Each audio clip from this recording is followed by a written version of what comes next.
Like its central character, Doctor Who has regenerated over the years into different versions of itself. The Doctor used to be the same man with a different face, but now he's been retconned as anyone or anything.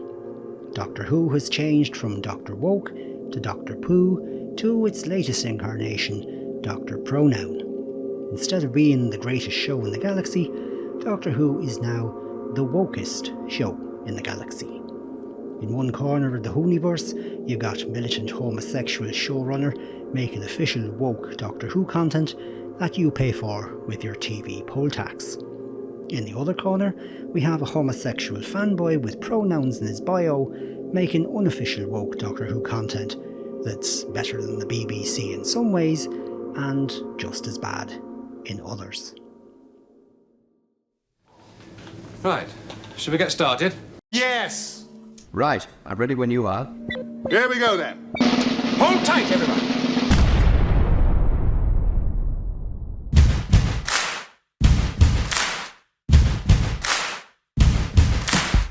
Oh, for God's sake! Piss off! They are socially conscious citizens. They are sheep. Yes, it's a very apt description. Oh no. What are you doing? You can't rewrite history. Not one line. People spend all their time making nice things and other people come along and break them. You're the cause of this disaster.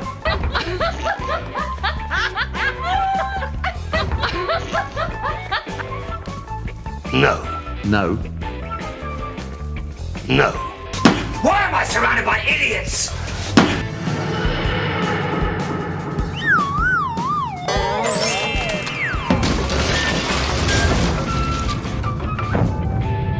Hello, Grumpies. Greetings from the Shadowband dimension. In this video, we'll be looking at Might of the Daleks, the recent fan film from Josh Snares.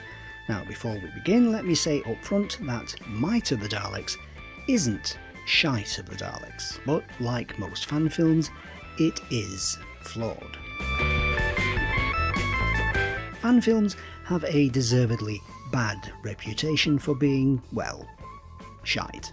Star Trek Continues and Star Trek The New Voyages are the gold standard of fan films, but if they had Raspberry Awards for fan films across all fandoms, Star Trek, Star Wars, Harry Potter, Lord of the Rings, Doctor Who fan films would win them all. No contest. Fan films fail for many reasons. For one, they have no budget, the actors aren't actors and can't act, and the special effects aren't so special. The worst thing in a Doctor Who fan film is, unsurprisingly, the Doctor. If the downfall of proper Doctor Who was the timeless children, the fault with fan films is the talentless children.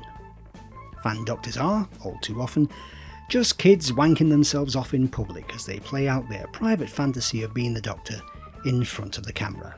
It's the fan equivalent of the celebrity sex tape. The worst fan Doctors are the ones who try and fail to impersonate David Tennant.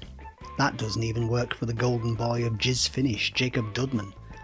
And speaking of Jizz Finish, Nick Sherlock Holmes' Vanity Project Briggs was the Fitzroy Tavern fan Doctor who got immortalised in DWM, if you remember, and Briggsy is as bland an actor as Peter Davison was. That any fan film gets made at all should be celebrated, no matter how bad they are. I mean, think about it. They've got no money, they don't know what they're doing, none of them, based on the on-screen evidence I've seen, have studied broadcast production at uni, everyone involved is giving up their free time to do it, they are motivated by a genuine love for Doctor Who, but nobody's getting paid, so there's always the risk that they'll bugger off halfway through and leave it unfinished. My advice, as someone who was involved in fan films back in the days before the internet, for which we should both be grateful, is don't make a fan film. If you must make a fan film, don't make one with a fan Doctor in it. They're almost always awful, especially the charisma-free zone that is Nick Scovell in that reimagined Power of the Daleks shite. If you must make a fan film, keep it to yourself. Don't feel you have to put it on the internet and inflict it on the rest of us. Just screen it at the party for the other kids who helped make it and leave it at that. Because here's the thing. If your ego is big enough to put your fan film online, then your mental health should be robust enough to withstand someone like me pointing out that it's not as good as you think it is. You can't be an egomaniac on the one hand and then be a fragile fucker who plays the mental health card on the other when your narcissism isn't indulged and enabled. You don't get a free pass just because you're a teenager or a 20-something. What you should do, if you want to make a fan film, is create your own original characters and put them in the Doctor Who story universe. And to his credit, Josh Pronoun Snares does just that in Might of the Daleks. Is it bad enough to win the Golden Butt Plug at the Fanny Awards for Worst Fan Film? No, it's not, but it's not nearly as good as the unthinking fan sheep think it is. Unlike the grumpy old fan, they don't know what it's like to actually make a fan film on both sides of the camera, and they've never read James Monaco, let alone Henry Jenkins. They probably think Fabula and Sujet are a Robert Holmes double act. If you are familiar with Russian formalism, then you, like me, will have discerned in your reading of Josh's text that the fabula is flawed and the sujet is unsound. Having watched the making of documentary, which runs longer than the fan film does, several things become clear. 1, this would probably work better in colour, and 2, brownie points for the split screen shot, and 3, the script hardly gets a mention. If more attention had been paid to the script, then this exercise in hypertextuality would be less internally dissonant, the schemata would be more resonant, and I wouldn't need to make this video pointing that out. Might of the Daleks exists because Josh has a bit of a Dalek masterplan fixation, and fandom's collective regard for masterplan is, like hiding behind the sofa, something I've never understood. Masterplan is an overrated, tedious, overlong Chase the MacGuffin rewrite of the Chase, which was itself a rewrite of the Keys of Marinus that ends up right back where it started.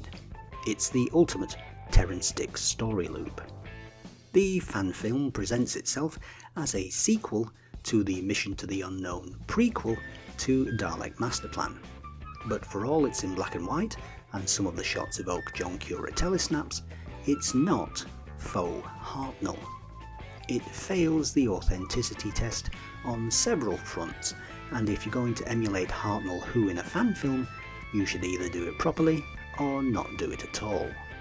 Josh Snares is as self-indulgent as Gary Russell, and adopts the same Trojan horse tactic that Russell thwapped himself off to in Fury from the Deep. First, you bait the paratextual hook in the trailer. Then you switch in the actual text itself, using the false expectation of authenticity as a cover for the injection of the toxicity of his woke ideology. Since this exists in the fictional woke world of Dr. Pronoun, there are 2 strong female characters, one of whom has a wife, because married lesbians were totally a thing back in 1965 Hartnell Who. Nova, the married lesbian, doesn't have a scene where, like Professor Watson in The Hand of Fear, she phones her wife thinking she's going to die.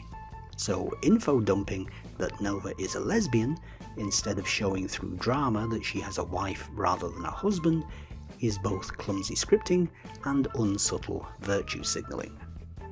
The only male character in the piece doesn't get any dialogue, doesn't even get mentioned by name except in the credits, and commits suicide on camera. Is this fake Hartnell or a fucking Quentin Tarantino movie? Even Torchwood had the decency to cut away to Jack's reaction, but Tarantino Snares indulges himself by showing us someone we know nothing about and have no reason to care about, shooting himself in the head.